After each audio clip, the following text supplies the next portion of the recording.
think one thing that most match-going fans would be more critical of him than the system, than the tactics, than even the football, and perhaps even the results, would be the use of Kobbie Mainoo at the moment, because he's not started a game in the Premier League this season. Yeah.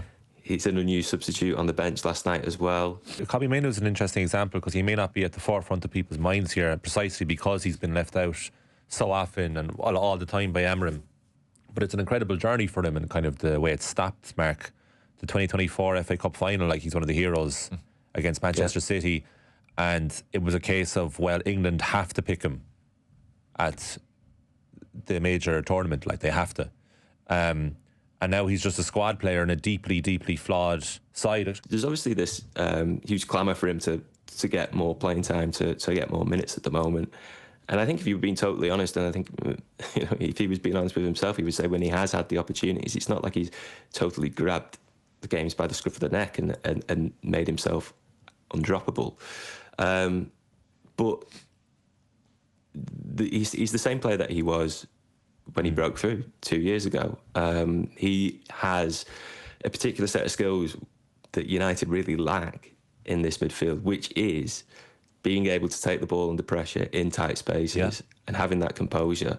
I can see if there's the one thing that you hear about the reason why he's not playing is that there are questions about essentially his mobility, about his athleticism, about his coverage of ground.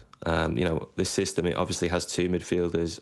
Often you're coming up against three-man midfields. You need to be able to cover all areas of the pitch. And I don't think that's one of Mainoo's strengths. I don't think it has been traditionally and historically, or was before Amorim arrived. What he's good at is what I was talking about before, is taking the ball in tight spaces. There are moments for that as well, though, I think.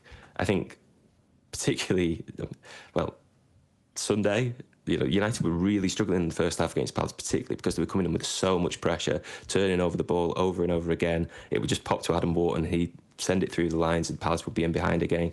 That sort of situation, Mainoo would be more comfortable in.